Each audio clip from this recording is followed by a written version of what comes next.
Hey everyone, this is Stephanie with Trinkle Estate Planning, and today I want to talk a little bit about a mental component to planning or not planning that I often run into when talking to people. And what a lot of people, want is to feel like they're in control.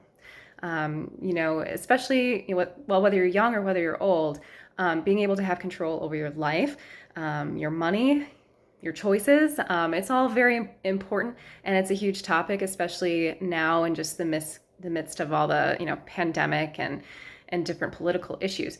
But what people don't realize when we're talking about estate planning is we're not just talking about moving money around when you've died. We're also talking about your rights and protecting your ability to make decisions.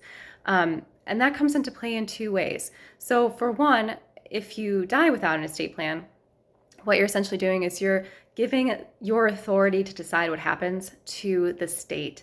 What happens if you die without a plan is the county court, a judge or court commissioner will look at your estate and go through and decide what happens to your property, who gets it, and they're going to be following a set of rules that are established in state law.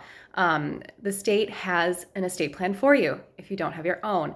Now, whether that's something that you would want to follow or not, you don't have a choice in the matter if you're already gone. So if you want to have control over what happens to your stuff, if you want to have control over who manages your stuff, you want to name someone that you trust and that you know is going to do the right things and do the process smoothly and easily, then you have to set up an estate plan.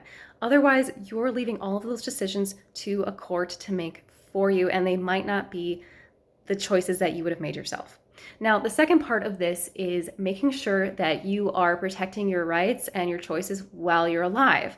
And this is the part that most people care about. A lot of us don't think so much about, after we're gone.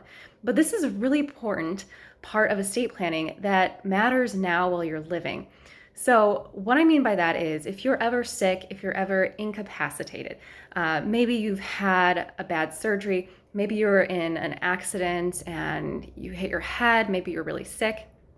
If you need someone to step in and make decisions for you, if you don't have that set up in advance, again, you're back in the courtroom, and now a court of law and a judge is making those decisions for you.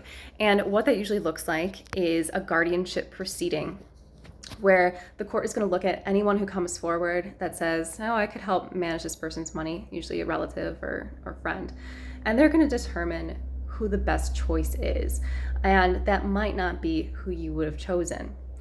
So a good example of this is especially for, younger adults.